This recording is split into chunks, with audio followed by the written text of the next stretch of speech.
And what is up? What? Why are you laughing? I'm excited, dude. The Mariners. Oh, I am excited too. As you can see, we are both rocking Mariners hats. Yep.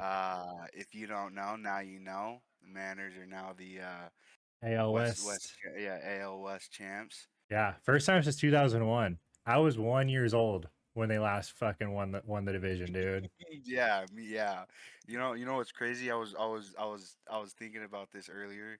Is my dad grew up having Ken Griffey. We have Cal Raleigh now, bro. We got Insane. Cal Raleigh now. Insane. So yeah, MVP, 100%.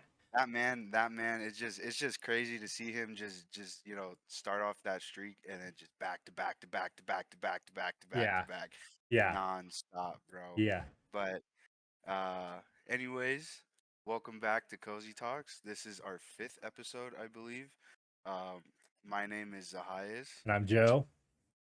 and this week we got UFC Perth. Yeah. Australia. Dom- yeah, Dominic Reyes versus Carlos Ulberg.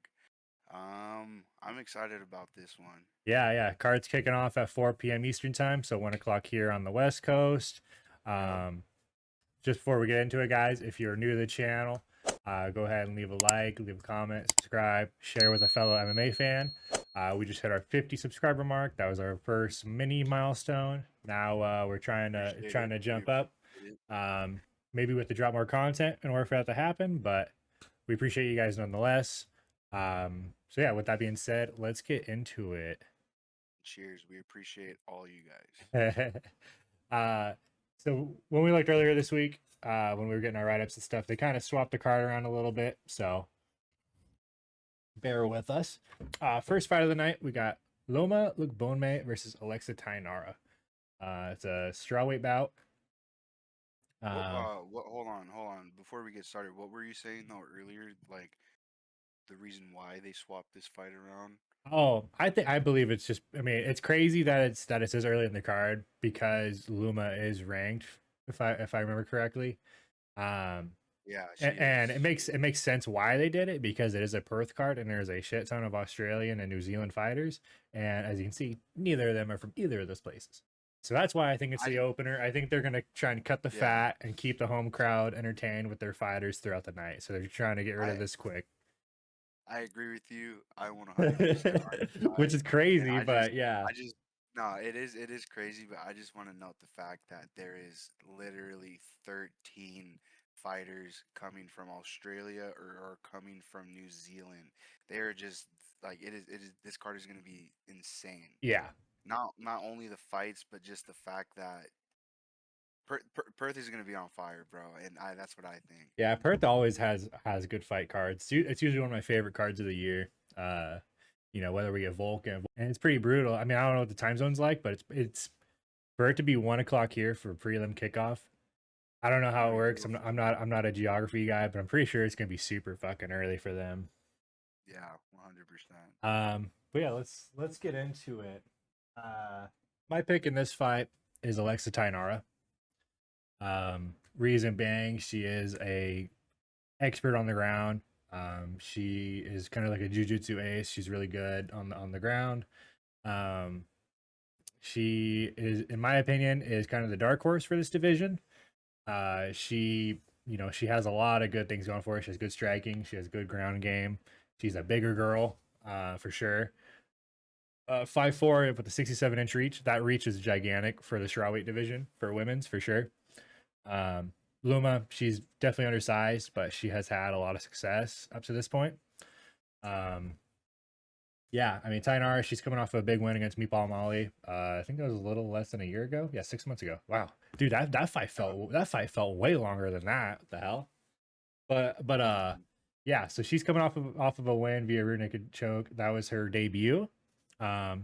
It was kind of a telltale fight because she came out with a lot of energy. Everything from the walkout to her coming in, she just exuded confidence. And that's good. That's good for this division. Having someone that's fun to watch and is entertaining just off the jump. Luma, she has the kind of that. She does have a bit of wrestle, clinch you up, play it in close. I mean, kind of plays in her realm because she has that really short reach. She is kind of high volume as well. Sorry, my cat's going crazy. There you go. Go away. So she, I mean, like, that's kind of play into her area. If they play it in close, but I think Alexa is gonna be better wherever this fight goes. Um, I'm not expecting a knockout, but I am probably gonna say that Tainara probably gets this done inside the distance via submission. Um, so yeah, that's my pick here. Yep. I mean, I'm right there with you, bro. Like exactly everything you said Yeah, is exactly like it's just truth in my opinion. My pick here is also Alexa. But Luma, I got to give her a little bit of credit. I mean, I do love her Muay Thai. I am a huge fan of Muay Thai, but uh, like I said, I just got to give Luma a little bit of credit because she has she has phenomenal Muay Thai in my opinion. She could do some crazy work with her leg kicks, mm, um, and I mean she has pretty good grappling and clinch game, but she does not have the wrestling. See, grappling and clinching, like in my opinion, is a little bit different than yeah, like actually wrestling and yeah, being on the ground and having your back on the ground. 100%. And Alexa, bro, she's Alexia. She's no slouch in my opinion. She's no slouch. Like you said, she has insane wrestling, and most of her wins have been by submission. Yep, So I think she could probably get it done inside the distance, and I think if she gets this fight on the ground, Luma's just gonna be she's just gonna be dead in the water.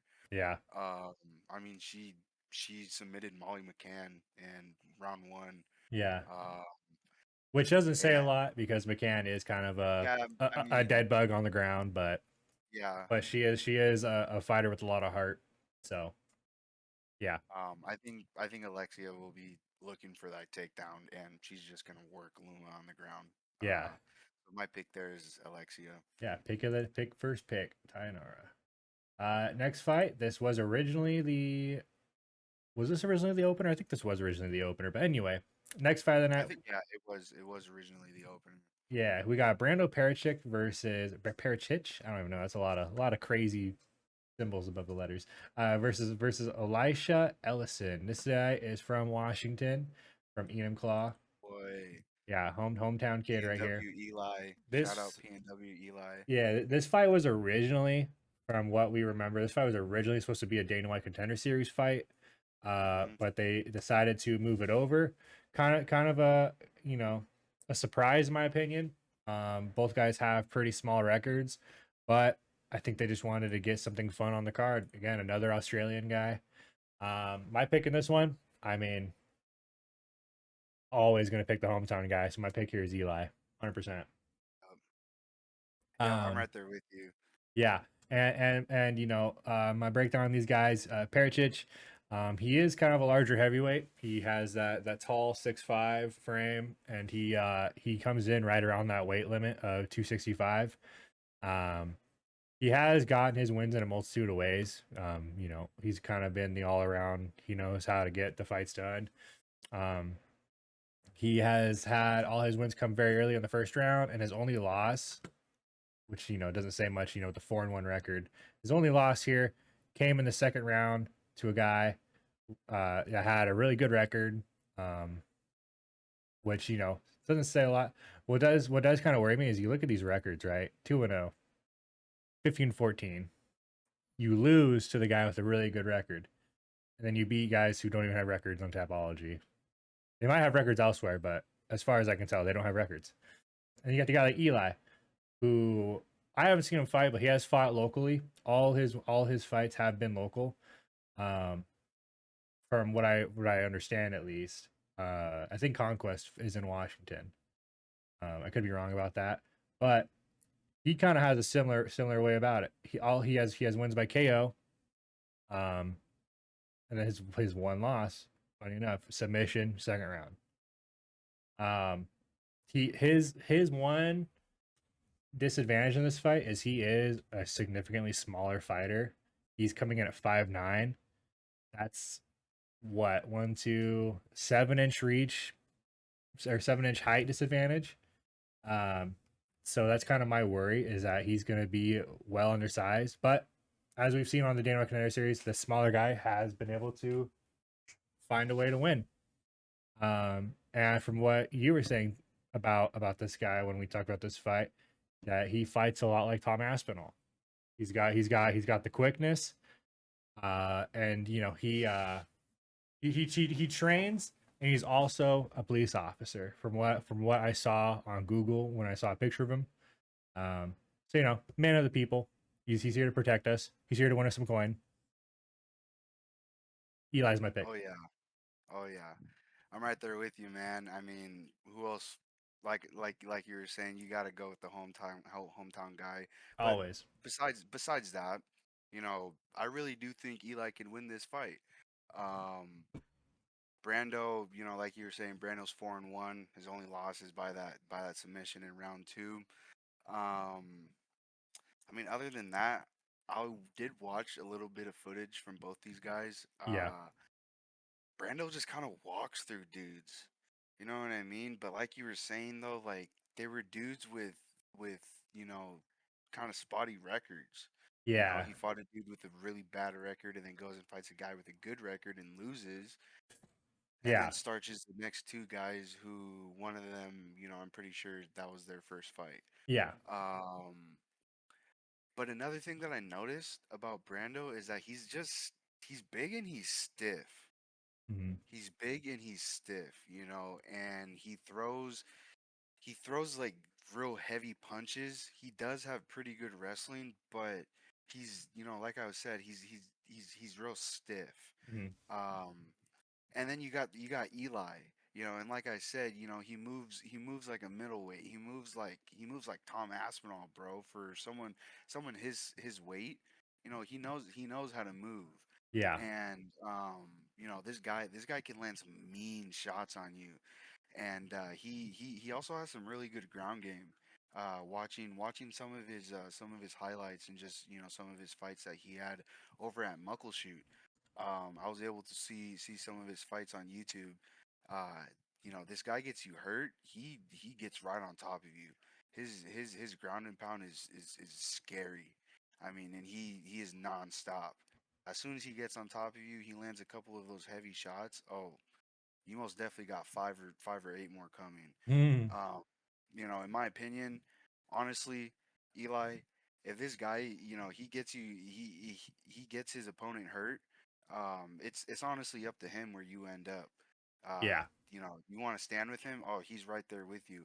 And like you were saying, he is the smaller guy. In my opinion, in the UFC and MMA, we've always seen that kind of work out for the advantage, especially when it comes to these guys who have heavy power in their hands. Yeah. I mean, just one swing upstairs, and that's it, lights out. Yeah. Um, I think Eli, wherever this fight goes, in his favor, I think he'll determine it, whether it's on the feet or on the ground. Um, my pick here is gonna be Eli. He's repping Washington. He's from Enumclaw, and he's also good buddies with Chase Hooper, and he trains with Chase Hooper. Yep. Both So guys out of combat sport. Yep. yep, my pick here is Eli Ellison. All right. Ellison. I Ellison on the also pick. What's I up? also will say this. It's kind of crazy. He went to Lindbergh High School. I grew up in Renton. My sister went to Lindbergh High School. Uh, Apparently they knew each other. I don't know. Z That's sister says that's hi. yeah, that's pretty crazy. No, I say hi. I Hi. say hi. Hi. Next fight on the night. Let's go. We got Luana Carolina. Hey cat. Jeez, man. Fucking kitten. Luana Carolina versus Michelle Montague. This is Montague's debut. This fight's taking place at bantamweight. I make sure to say the weight here because, as you can see, Topology has Montague as a featherweight. Seems kind of like she's gonna be at a little bit of a disadvantage having to be the one that's making the weight cut because Luana is going up in weight. But regardless of that, my pick here is on Montague. Montague was fighting over in PFL Bellator. She is undefeated, as you can see. She is a finish freak. All 6 of her fights are by finish. She has them all by submission. 6 submissions on her record. Um, she is gonna have again the same height advantage that we talked about last time. She's gonna be the bigger fighter. Um, but barely. They're gonna have the same reach. She trains out of American Top Team, which is a gym that ends up having a lot of successful wrestlers and a lot of successful fighters coming out of that gym. Um, and she's the Kiwi from New Zealand. On the other side, you got Luana Carolina. She's on a 3-fight win streak, but she has a bit of a layoff. Last fight was a year and 2 months ago. And her wins don't really jump off the record for me. Stoliarenko, I mean, I don't even think she's in the UFC anymore. We just saw her lose her last time out. Um, Ivana Petrovic was a pretty impressive win, but that was over 2 years ago. Lucy Pudilova, not really an impressive win, just given the record and given that it was just a unanimous decision. You see someone like Carolina and you expect her to finish, some of these lesser opponents, and now they're matching up with Montague, who does nothing but finish. So it's gonna be a clash of styles for sure.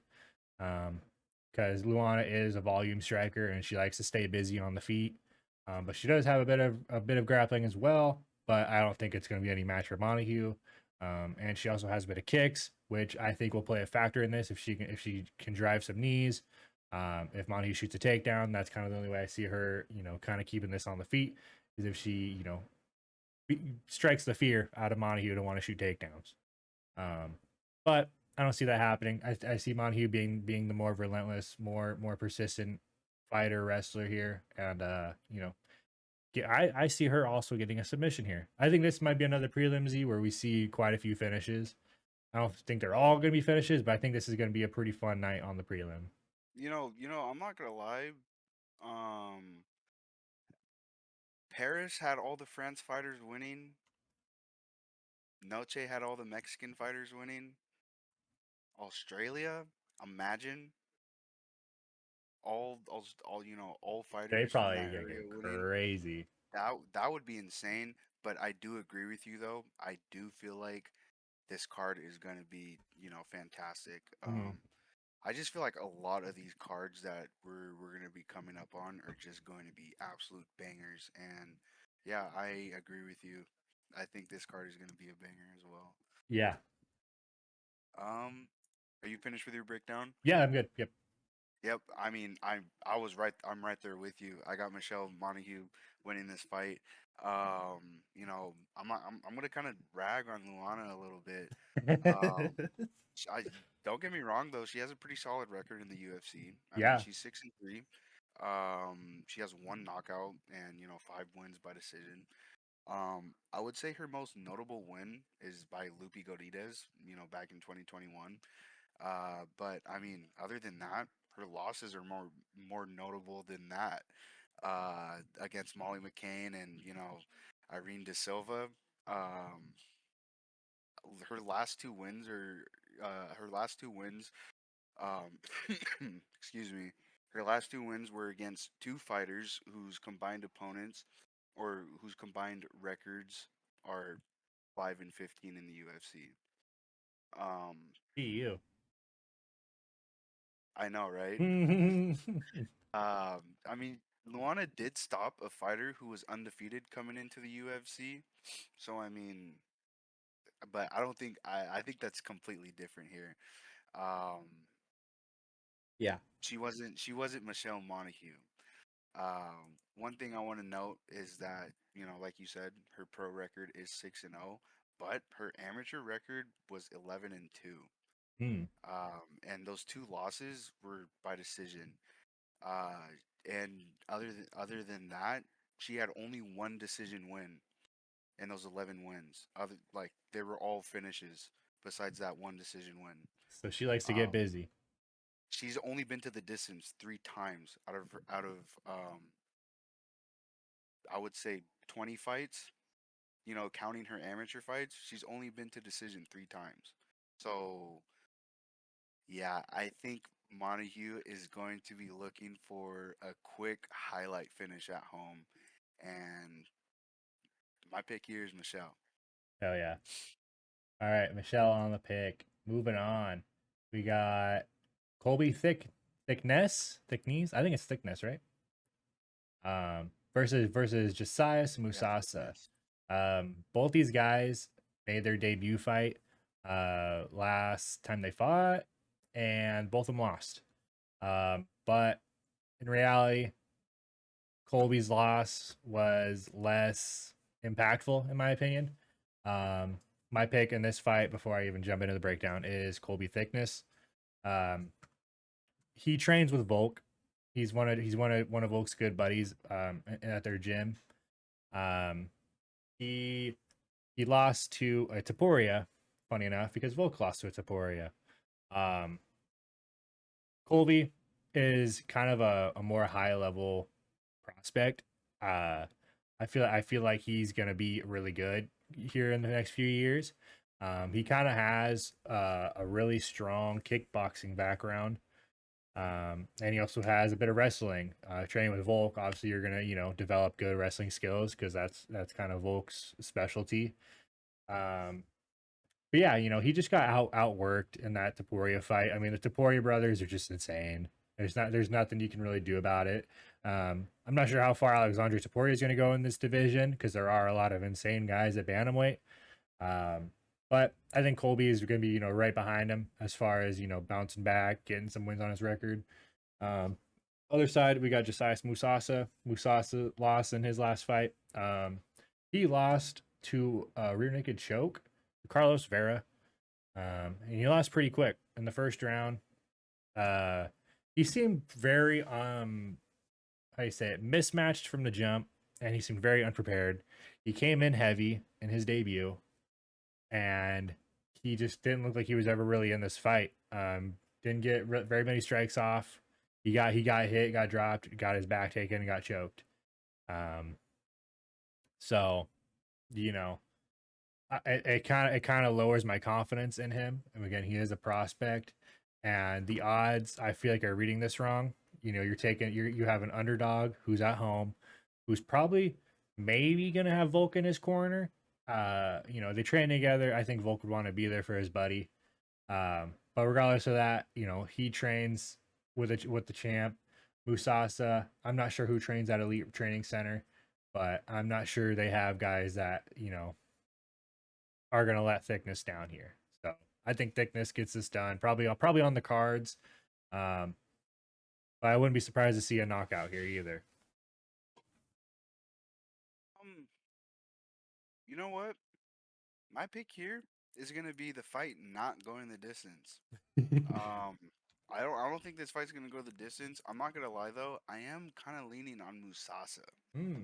I am leaning towards Musasa, and I will tell you why. Um, you know, Musasa, we see a lot of these undefeated guys coming from Africa with these crazy records of just multiple knockouts, Hmm. and only a few of them make it past and continue on that train. And unfortunately, Musasa got fraud checked by Carlos Vera, and I just think that's just kind of a young dude coming against a journeyman. I Hmm. mean, Carlos Vera, he's not some crazy, crazy, gatekeeper, but I mean, he is 37 he's 37 years old. I'm not sure how old he was the time they fought, but I mean, he was well in his 30s. And I would just say he was the dude with a little bit more experience, and a guy like Musasa, with a crazy record. I mean, his nickname is literally the KO Wizard. I'm What pretty a sure nickname. I know, right? I'm pretty sure he came into that fight with a lot of confidence. He's like, "Oh, I'm getting matched up against this old head. I'm gonna knock his ass out," and then he gets checked. Yeah, Um, humble at the pie. end of it, at the end of it, I think this fight will determine on what these two dudes learned from their last fight. I mean, both these guys, like you were saying, they're both prospects, they're both young, but at the end of the day, I think it really comes down to which one of these guys learned more from their last fights. 100%. Um, Colby, he went the distance with Alexandre, but he got bitched. He got bitched that entire fight. I went and rewatched that fight, and Colby even got chin checked a couple of times. He got rocked and he got dropped a few times. Um, he has a little bit of a chin on him, and Alexandre almost put him out. But like I was saying, at the end of the day, I think in this fight, it just goes to show, or I think it exactly what I just said a couple of minutes ago. I just think Who in learned this more from fight, their loss? yeah, who learned more from their loss. But I'm taking I'm taking this fight not going the distance, but I am kind of leaning towards Musasa by knockout. Yeah, Seeing Colby get checked a couple of times in his last fight. Um, I don't know. I got the kid that is named the KO Wizard. yeah. Yeah, and I mean, this is gonna be one of those fun fights. Both these guys are young. They got a long way to go in the UFC for sure. Um, but yeah, this will be a fun one for sure. I'm excited to watch this for sure. 100%. Uh, Moving on to the next fight, we got another Australian. We got Jamie Malarkey versus Rolando Bedoya. My pick in this one, unfortunately, I have to pick, and my pick is Jamie Malarkey. I'm kind of doing a pattern here. You see, a lot of these guys are Australians that I'm picking, but right? I feel like it's rightfully so. I feel like these guys kind of do have a bit more of the matchup going for them. Bedoya's on a 3-fight losing streak. Jamie Malarkey, he has had a tough schedule as of late. His 3 losses are against some of the more quality guys in the lightweight division. Muhammad Naimov, I mean 8-2 at the time of that fight 2 years ago. Nasrat Haqparast, 15-5 at the time of the fight. Marisa Rufi, who we just saw fight in Paris. These I feel like are understandable losses. These aren't losses I look at. I'm like, wow, he just lost to absolute cans. Um, his wins. This is probably the most impressive win. It was almost 3 years ago, but I think the quality of the win is important to note here because Prado has been on a good run as of late, and he's been really successful in the UFC after this fight. Um, on the other side, Bedoya, like I said, he lost 3 in a row. He hasn't fought in a little over a year, um, and he has been to the scorecards 11 times, which I don't know. I mean, if he doesn't have, if he's not a finisher, it kind of worries me a bit here. You're getting Malarkey on home turf. Malarkey is very in touch with the Australia land, and they're very in touch with the culture here. And I think he's off of 2 losses. He hasn't fought since his last loss. I mean, he does have a bit of that glass chin. All his losses have been by KO. But Bedoya, like I said, has not had a finish in a long ass time. He 2021, 4 years ago was his last KO. Over 3 years ago was a submission, but before that was all losses. Uh, I see Malarkey getting this done. It's probably gonna be on the scorecards, funny enough, but I see Malarkey getting it done in front of the crowd. Yep. I mean, I I agree with you. Unfortunately, Ooh. I got I got I got Malarkey winning this as well. Um, I think I think Rolando is. I think he's gonna come out and try to prove something though. I think um, I think he's 100% on the verge of getting cut. Like you said. He's inactive. Um, Both these guys yeah, he's kind of are. inactive. He joined the UFC back in 2023. Or his debut was back in 2023, and he's 0-3, and he's 0-3 against dudes who aren't in the UFC anymore. Um, who knows though? You know, maybe this kid's only 28.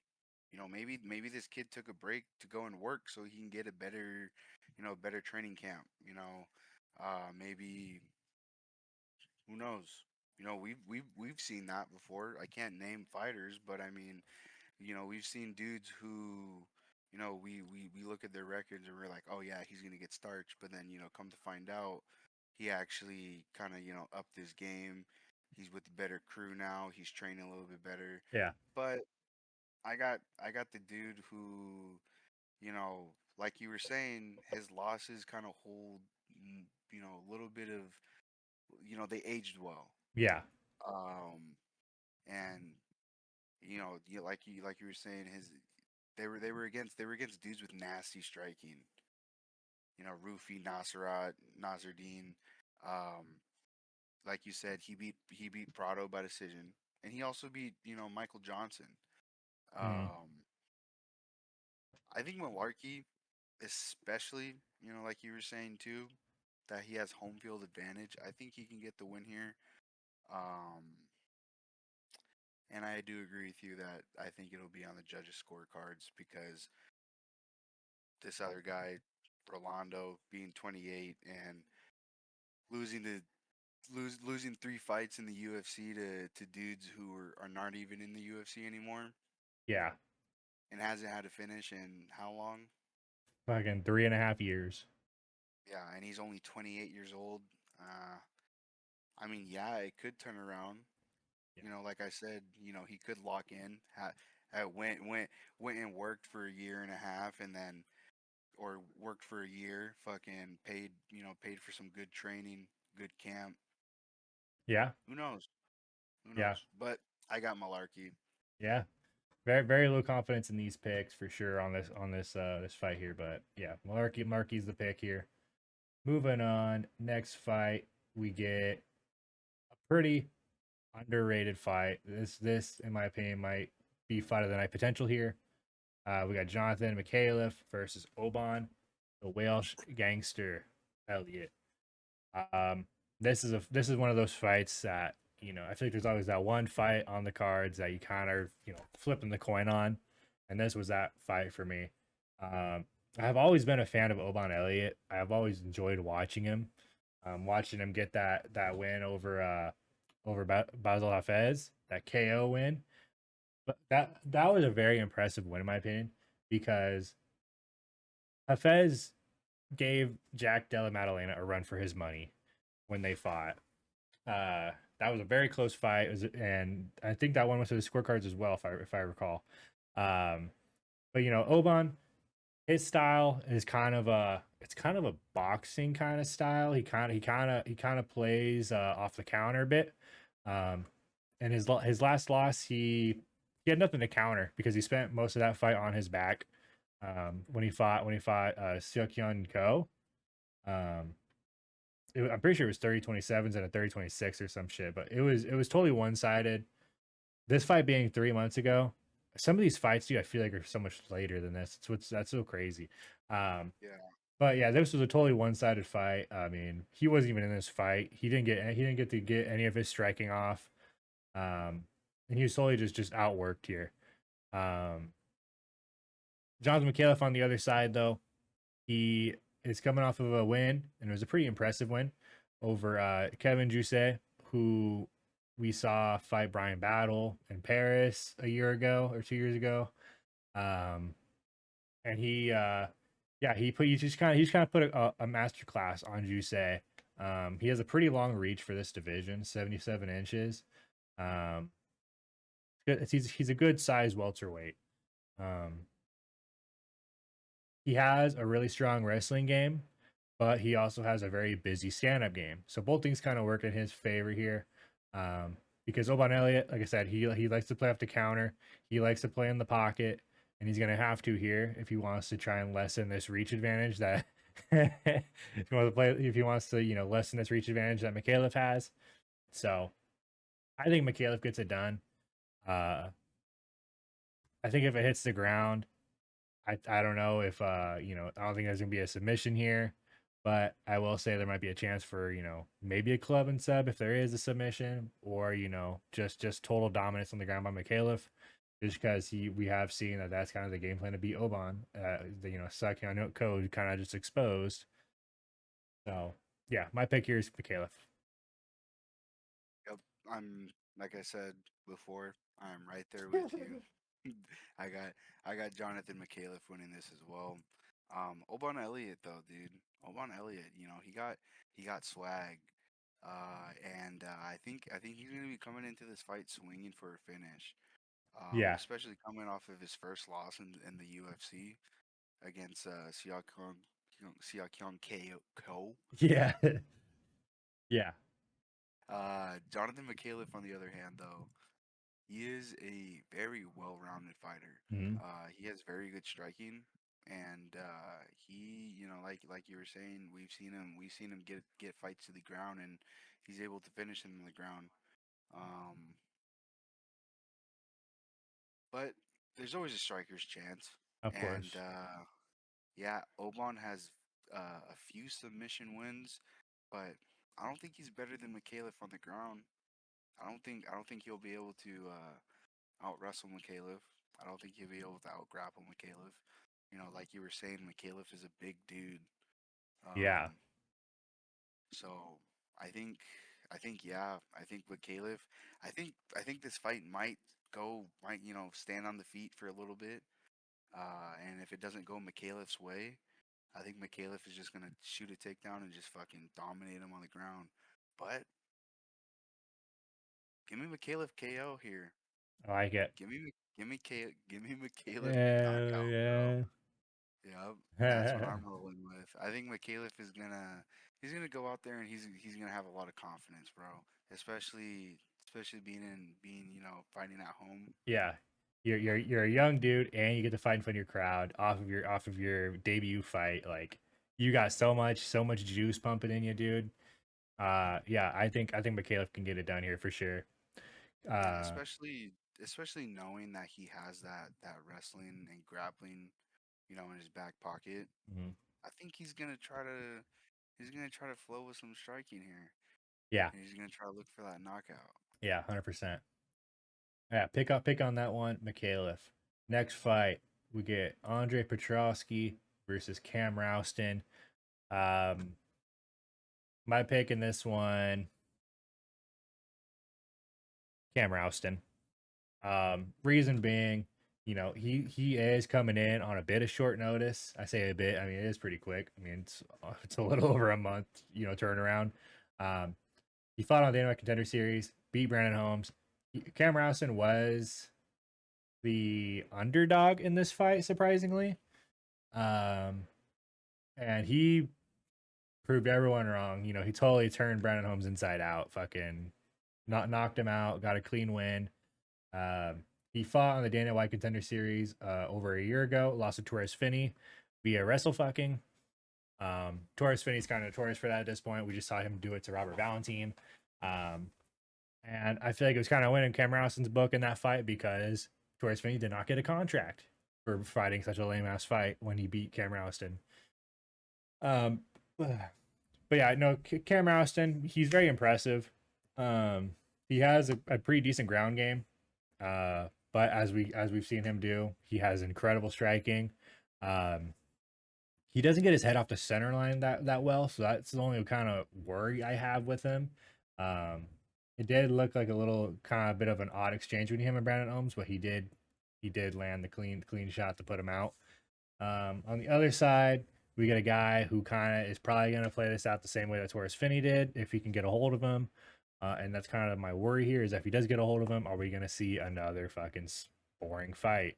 Petrosky trains out of Philadelphia with guys like Sean Brady.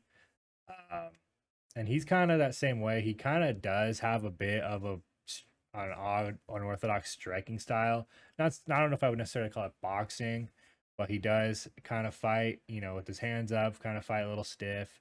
Um, but his whole mindset is get to the ground, wrestle you, get the control time, and get the win. Um, yeah, I don't know.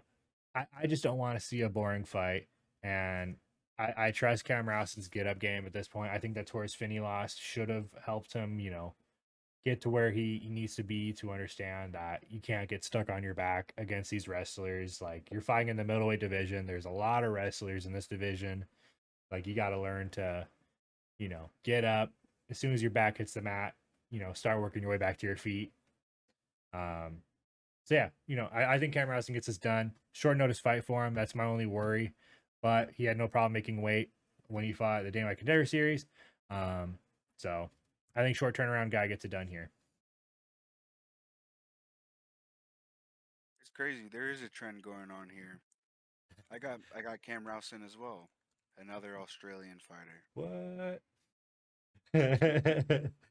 I got Cam Rousen winning this fight. A lot of these But guys are underdogs, dude. It's so crazy that I keep it is reading it this. is it is crazy. I mean, they're underdog. Yeah, it's not that big though. You know what I mean? I Yeah, mean, yeah, no, it's not that big. I mean, even that Malarkey fight, it's a pick'em fight. yeah, Um, but talking more about this fight, Andre Petroski, he's 8-3 in the UFC. With two of his losses being by knockout, and the other one being by unanimous, yeah, yeah. unanimous decision. Um, Andre, like you were saying, he trains with dudes like Sean Brady. He has really good ground. He has pretty good ground game, Hmm. and he has decent striking. His last three wins have been by decision. Um, and he's facing a dude like Cam Rouston. We saw him come in as an underdog on the Contender Series, and he completely dominated that dude. I mean, as soon as he put his hands on him, They were pretty quick. yeah, as soon as he put his hands on him and that dude felt his power, yeah, that buddy did not want to fight him. He just got that KO finish in round one, and he asked to be put on this card. Hmm. And Dana White said, "Yeah, even though we have a lot of fucking fights on this card, we're gonna put you on this card anyways. Fuck it." Yeah, So I think Cam Rawson, coming from city kickboxing, training with dudes like Izzy and Dan Hooker, I think his striking is gonna be a lot cleaner than Andre's. If can keep away from him and avoid Andre trying to grab him or grapple him, wrestle him, whatever, I think Cam's gonna fucking put his lights out. I think that's what he's gonna try to do at least. yeah. So my pick here is Cam Rousen. I like it. Good. Cameron Austin on the pick. Next fight, we got Navajo Sterling versus Rodolfo Bellato. This feels like it should be a layup for Navajo. Um, my pick is Navajo in this one. Um, and I don't really know if I want to say it's a layup because Bellato is kind of a wild card here. Um, he has a lot of power in his hands, but he is more notorious for having a really good jiu-jitsu game. Um, that's kind of his bread and butter. Um, Navo Sterling, he trains with guys like Israel Adesanya. He is out of city kickboxing. That is what he is. He is a tremendous kickboxer. Um, he is active, which is what I appreciate and what I love about prospects. He has 3 fights all within a year. That was his contender series fight, and then he had his debut against Tuco Tokos, which was a pretty good fight. And then he had Ivan Urslan, who was fighting later in this card. He beat him by decision. Um, he is a fighter that I'm kind of waiting to see the KO power, see a good finish, um, because they really want to move this guy up in this division because he is an impressive guy and he is young, 27 years old, and he's already fighting a guy Rodolfo Bellato who we just saw him fight Paul Craig. Paul Craig kind of hangs around, just outside the rankings, or he did for a long time at least. So this does feel like a fight that depending on what Sterling can get done in this fight, can kind of set up where we see him land in his next coming fights. On the other side, like I said, Bellato, he is kind of that jiu-jitsu ace, but he is also uh, pretty good with his hands. Um, his last 2 fights are really weird fights. He had a fight with Jimmy Crute. Jimmy Crute came out of retirement. This was Jimmy Crute's first fight back, and Jimmy Crute, I thought, ran away with this one, and somehow the judge just fucked it up and made it a fucking just majority decision, which was kind of wild. And then his last fight, like I said, Paul Craig. I would say he was knocked out. I put quotations up on that because I think he might have just won an Oscar in that fight. Maybe wanted to take the easy way out and maybe try and sneak a fucking DQ win, but you know they weren't having that, and they just said call it a no contest. And now he just looks like a dumbass. And I'm hoping Navajo Sterling can really make him pay, and get it done. Yeah, I mean, I'm not gonna lie. I am not that excited about this fight. Yeah, Um, don't get me wrong though, Navajo Sterling, he is a dude you look at and you're just like, okay, he he looks, has something. yeah, exactly. He has something, especially coming off that knockout win, in the Contender Series. Yeah, Um, other than that though, he's been winning by decision his last couple of fights. Um, but those are against dudes who are pretty durable. yeah. I mean, Tuco, we saw get his head taken especially, off against Ming Yang Zhang, which is yeah, but understandable because Ming Yang Zhang's a fucking monster of man. 100%. And you got to do like Navajo Sterling, who he is young, so I mean maybe I don't know, maybe he just didn't have a whole lot of confidence in those fights. I'm not 100% sure, you know, but one thing I am sure about is Rodolfo is a dude who likes to strike and he likes to throw some crazy strikes. Mm, And I think Navajo Sterling might get a knockout here. In my opinion, he's due. yeah, He's fighting at home. Uh, I got Navajo Sterling within the distance, and I think it's gonna be on the feet. yeah. So give me Sterling by knockout. All right, I like it. Sterling on the pick there. Next fight, we got Tom Nolan versus Charlie Campbell. I'm surprised this fight's up as far as it is. I feel like this is a pretty under the radar fight. Um, my pick in this one's Nolan. Um, and not sure how confident I am in that pick. Obviously, I'm confident enough to pick him, but guy like Tom Nolan, he's a pretty tall lightweight. Coming at 6'3" in the lightweight division is really fucking tall, especially for 150, 155. Um, he is a very busy fighter. When you look on ESPN, they say he's a ninja.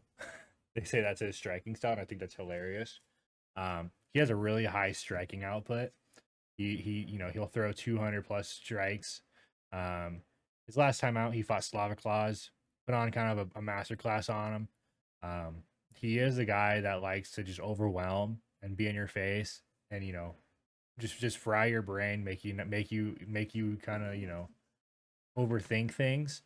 Um, his one downside I would say is he doesn't really have a ground game. Maybe he does, but he just doesn't have any submission wins. Is kind of more what I'm saying. I don't think he's gonna be much of a threat if this hits the mat. I think a guy like him is gonna want to keep this standing and just keep working his ground game or work his stand up game here. The other side, I got Charlie Campbell. He had a pretty impressive debut win over Alex Reyes. Um, and if we are going to play MMA math here, both these guys did fight Alex Reyes. Charlie Campbell knocked out Alex Reyes. Tom Nolan went to a decision with Alex Reyes. So it kind of makes you, think maybe Tom Nolan isn't all that powerful and all that great. But like I said, he is a very busy, very productive fighter, likes to strike a lot. Charlie Campbell, on the other side, I think he just has a lot of power in his hands. And that's kind of what Tom Nolan has to worry about coming back in his face as a guy that can throw bombs and could put his lights out. Um, that's kind of the worry here is Tom Nolan's only loss is to a guy that threw a fucking bomb, knocked him out. Um, but this fight was over a year and a half ago, and he's strung off three in a row, three impressive wins, I would say. Um, so yeah, I mean, I would say Charlie Campbell. He does have good wins. He beat Trevor Peak. Trevor Peak. which is a pretty decent win. Um, Tom Nolan, he fought Slavkos, who we thought was gonna be pretty good, and it ended up not being so great. Uh, I don't know. I mean, I'm not gonna pick flip on this. I feel pretty good about Tom Nolan here. Um, but I would just say this is kind of the one of those fights I'm like, this could, catapult Charlie Campbell way up in the rankings here with the good win here. But I think Tom Nolan gets it done, and I think he walks away with this on the scorecards. I got Charlie Campbell winning this fight. Um, as much as I love Nolan and how big of a dog Nolan got at him, Charlie Campbell is dangerous. Like you were saying, he got some power in his hands. Mm-hmm. Um, I think if Campbell can be a little patient and wait for his shot, he could put Nolan out. I think if he doesn't get too hectic, like how he did against Chris Duncan, Mm-hmm. um, I think he could get the finish here. But I'm not gonna lie, if anything, I would take this fight not going the distance. And the reason why is because you got a dude like Tom Nolan. You got a dude who he got that dog in him. Mm-hmm. He's fighting at home. Mm-hmm. He's a good striker. Both these guys are good strikers. Charlie Campbell got power though, so and he also got chin checked by Chris Duncan, because he got a little too excited. Yeah. So I mean, this fight could go either way. Uh, honestly though, I'm leaning towards Charlie Campbell, possible knockout. Like you were saying, but he got power. He got Mm-hmm. power in his hands. And if MMA math works, Charlie Campbell should knock out Tom Nolan here. Mm-hmm. But I'm not putting it. I'm not putting my faith all in that. Yeah. So honestly, give me this fight not going the distance. Yeah. I like it. On to the next fight. We are in the main card already. All right. Next fight on the main card. We got Louis Sutherland versus Justin Taffa. I mean, look at the fucking traps on this dude. Fucking up to his ear, in his ear.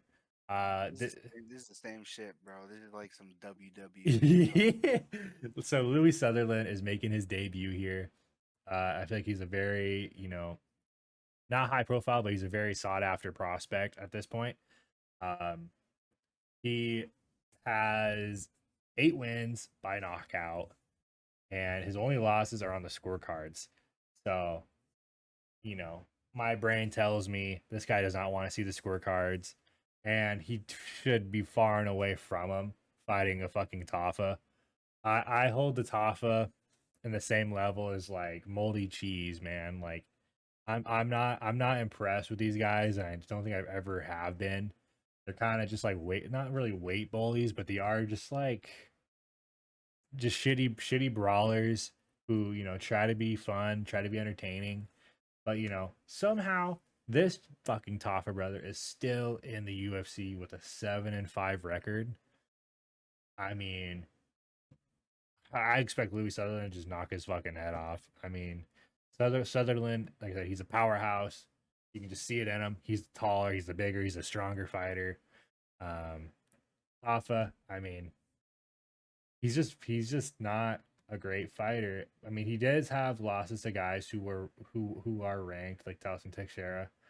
Carl Williams went over to PFL, fought in their tournament over there, lost, and I think the second round to Oleg, I think is his name, the guy who won it. Um, so I don't know. I just don't hold him to a very high level of MMA. I think Louis Sutherland's gonna kind of just beat the brakes off him. Pretty clear. I think it'll be a first round knockout for Louis Sutherland. Yeah, it's real sad to see Taffa down bad like this. Yeah. Um, I think he kind of exploded after he had 3 finishes. Mhm.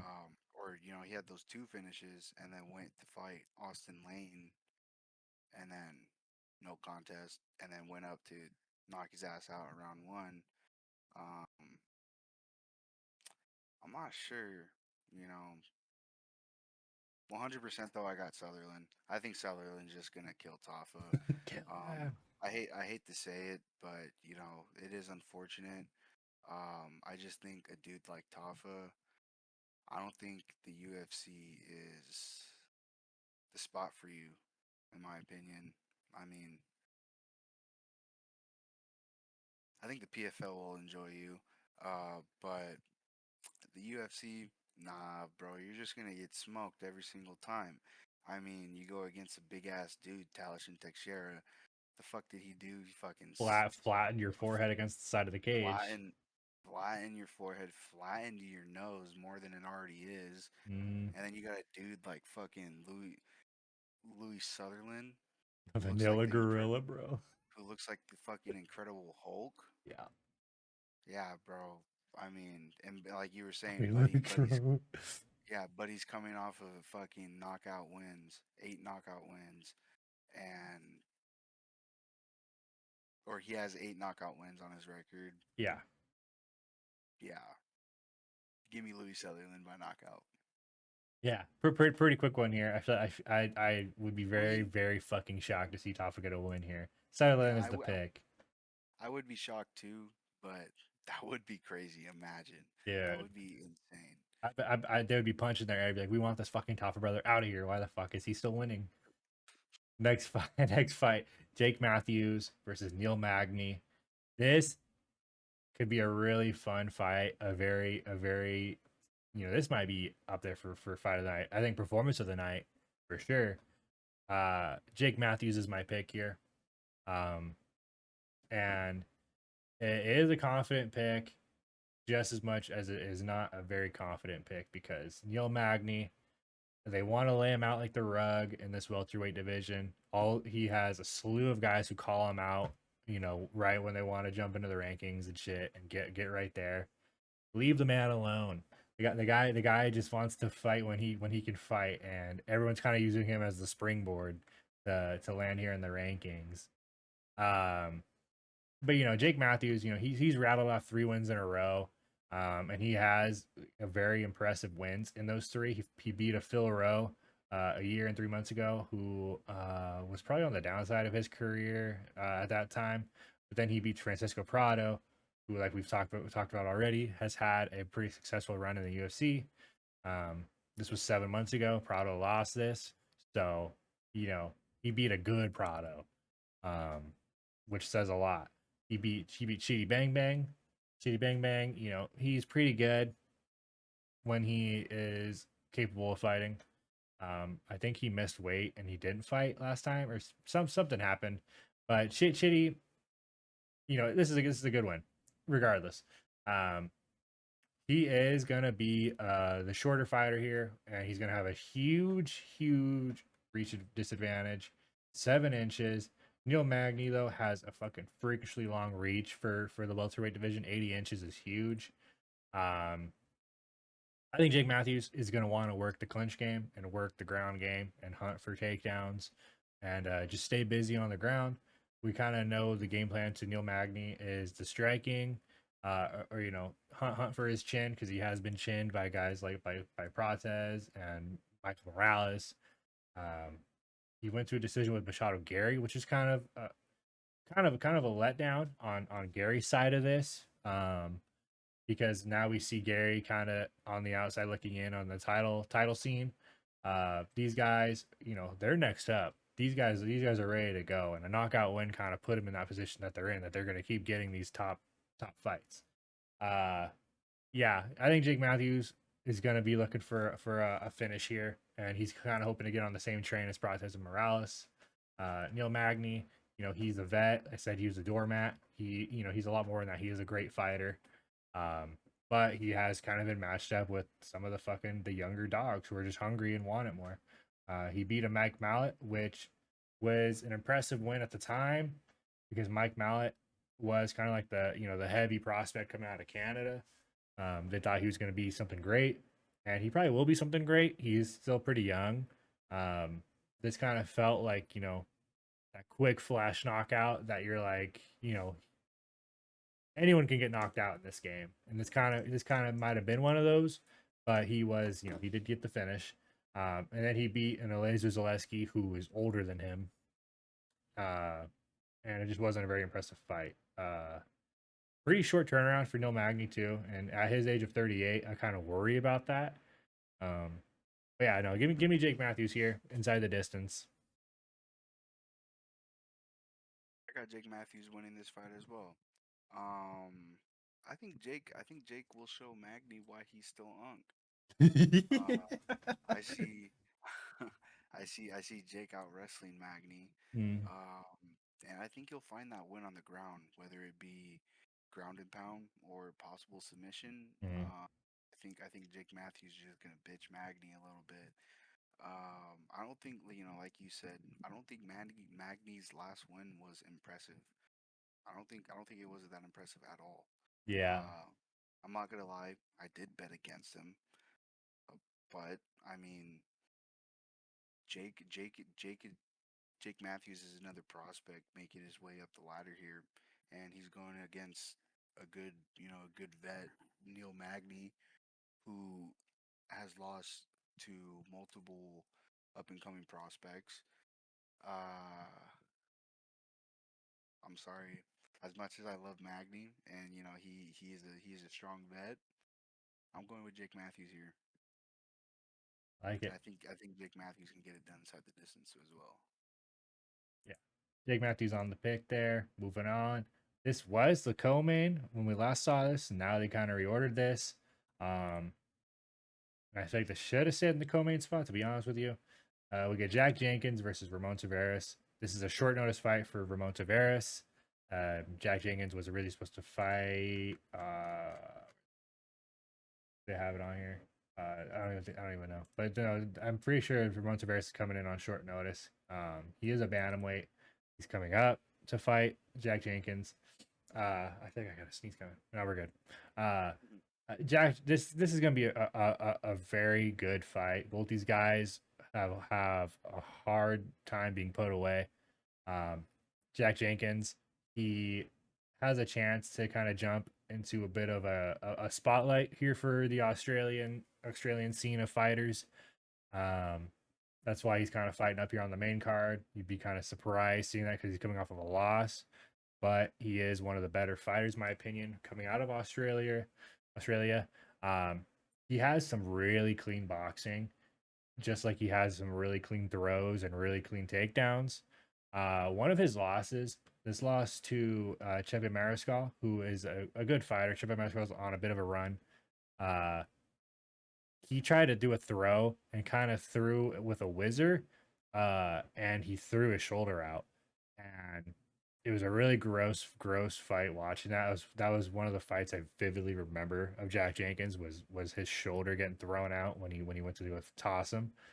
Uh, but he has a lot of finishes by just kicking the shit out of your legs. He has some really strong kicks. Um, and I feel like that is going to play a big role here, fighting a guy who was down a division, coming up a division. Going to have that smaller frame, even though Ramon Taveras is bigger on paper as far as reach and height. Jack Jenkins is he's got the bigger body. He's going to have more muscle. He's going to have a bit more thickness in his legs. Uh, Ramon Taveras, like I say, he's on short notice. He fought twice on the Dana White Contender Series. He went 1-1. He came in, got a split decision over Surrey City, who is kind of one of the lesser prospects. He lost to Cameron Smotherman. Cameron Smotherman kind of turned into a bit of a dud. Uh, but those guys are young. It is what it is. But I think one of the scary things is this guy lost to Davy Grant, and Davy Grant is a guy that I always want to fade, even though he fucking proves me wrong. He's just old and he has some annoying boxing. He's got a crazy, crazy little frame on him. Ramon Taveras, I mean, I just know he is gonna come into this fight happy as fuck because he has had weight problems on a bantamweight, and now he gets to come up and not cut as much weight, which I think will, you know, do him a bit of a favor here. And he's gonna want to, kind of control the range. He does, like I said, he does have the longer range, and he also has really clean boxing. He throws really fast shits down the middle. Um, but I think Jenkins is just gonna chop him down from the legs.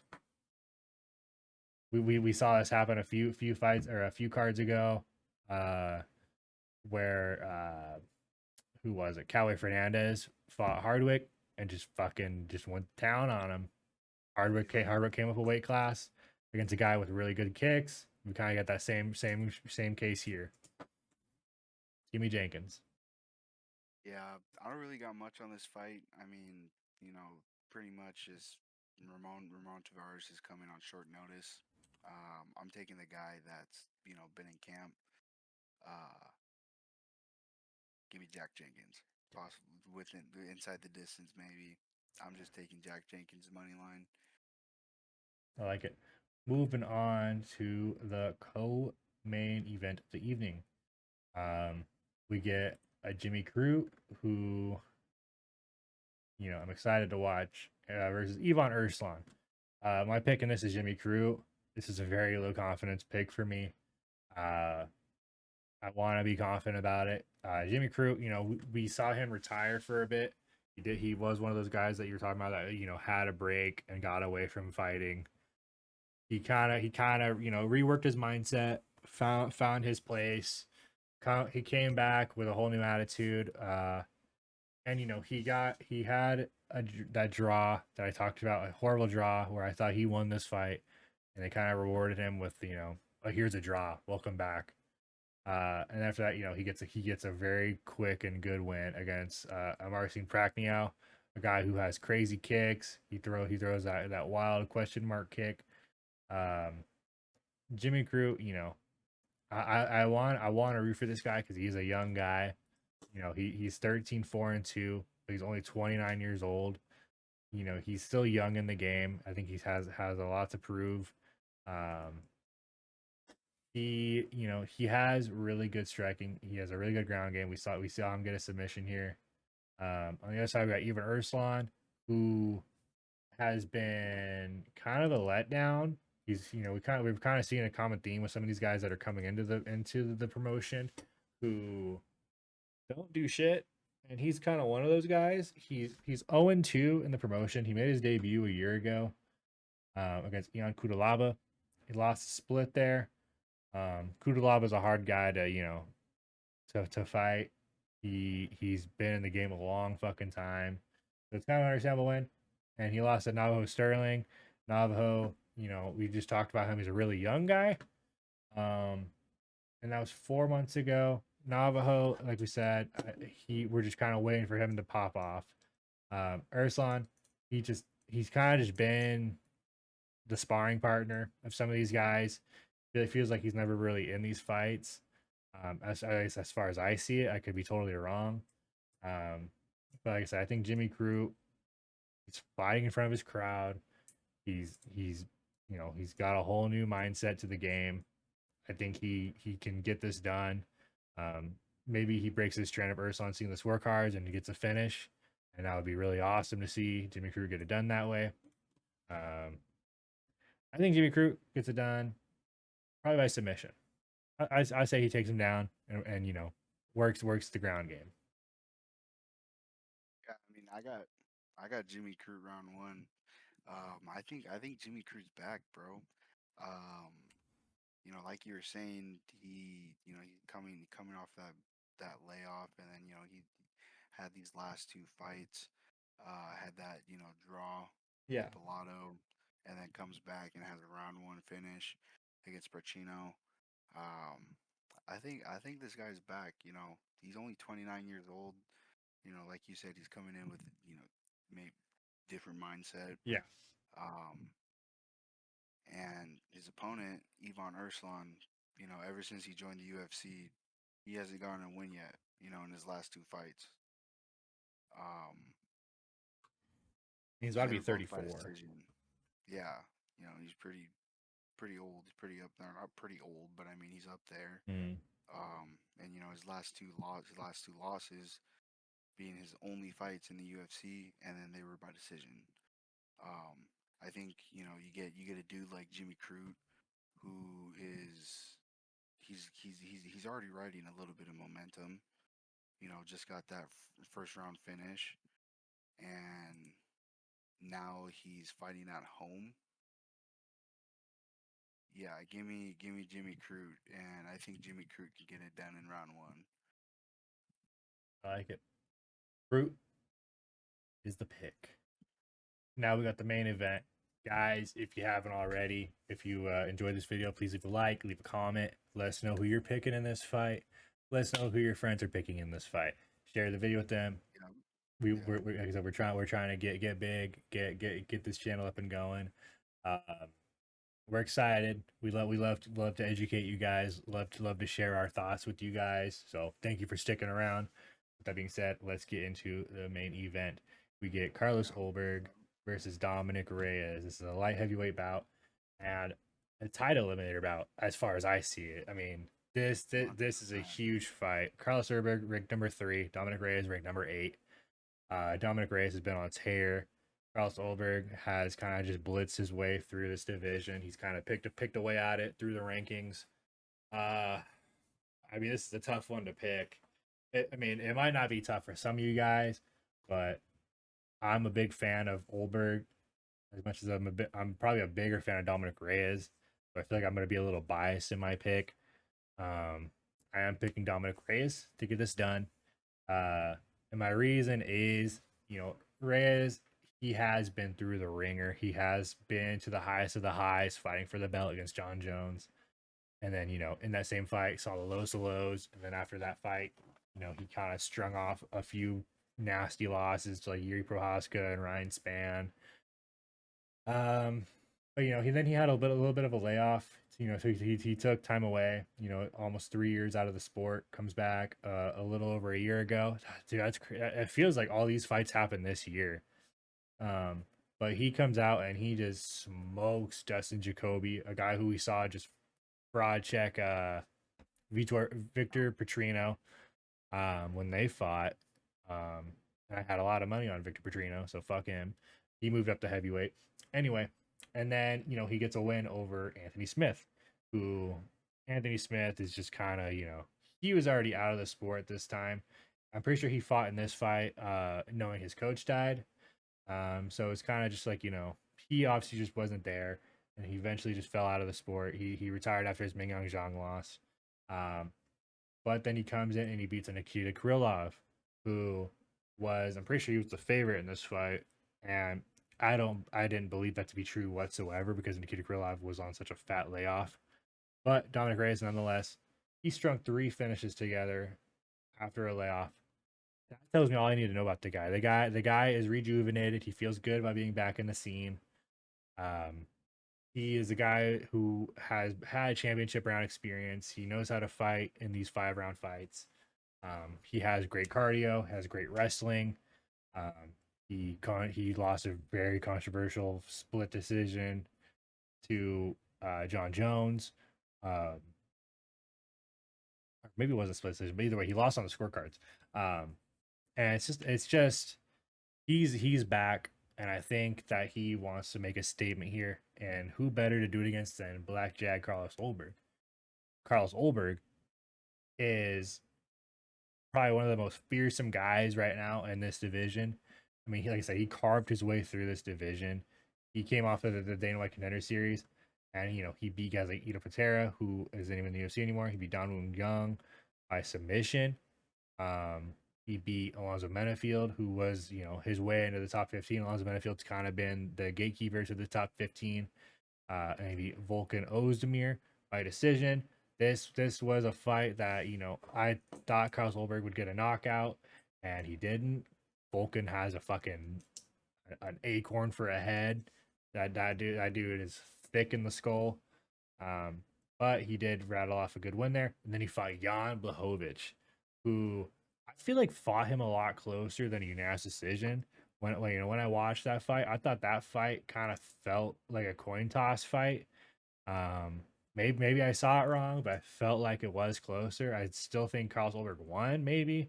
I mean, I don't know. I still feel like that could have at least been a split. But he is fighting a bit of a specific crowd here. Not a lot of guys with a crazy ground game. A lot of these guys want to stand and bang with him. and that kind of plays in Carlos Ulberg's favor because he is a really good boxer. Um, he was going to be on The Bachelor, decided to be an MMA fighter, and he's a badass. I'll give him his flowers. But like I said, I think Reyes is going to kind of just show him the business here. Dominic Reyes is still really young. They're both right in their prime. 34 years is kind of right at that prime age for some of these guys. You would say like late 20s, but Dominic Reyes is back. He's rejuvenated. Like I said, I think he gets this done. I think he'll be on the scorecards.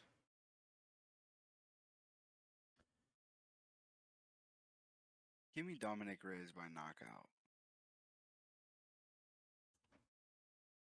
I'm gonna keep it short and sweet. I like it. I like it. Give me Reyes by knockout. Um, I think in this fight, I think Reyes might, you go and you watch that Nikita Krylov fight. Hmm. Nikita Krylov walked into that, Yeah. you know, and that just goes to show you like Dominic Reyes, he's not throwing, he's not, out there, just being reckless and shit. He's being patient. He learned a lot more, and I think he's gonna be patient with Carlos Ulberg, and I think he might be able to find it. Yeah. I think Ulberg, you know, I don't know. Yep. I think wants it more, in my opinion. Yeah. But I'm just gonna take Dominic money line. I mean, He's at a fat dog money line, so that's why I yeah, appreciate it. that's Thank you guys. that's Thank you, yeah, Vegas. that's a pretty nice dog line. Yeah. So give me Dominic Reyes winning this fight. Yeah. All right. That is it for our picks and predictions. It's a bit of a longer video, but there is a shit ton of fights on this card. So, Yeah, 14 fights. yeah. That's the end of the episode, guys. We appreciate you guys sticking around. We're gonna be watching this card. We're gonna be sweating this card. It's gonna be a fun card. Look for a lot of finishes. Look for a lot of hometown favorites to get this done. Yeah. You got anything for him, Z? I don't got much to say. Hopefully we have another video coming out before the fight start. We're talking about our picks, our parlays, Yeah. sports bets. Yeah. But other than that, we appreciate you guys. We appreciate you guys sticking with us and watching. And yeah, we're gonna try a little bit better to push some more content out. But other than that, thank you for watching. Thank you for those who stuck this long and watched the entire video. Thank you guys. Yeah. Have a good night. Stay cozy.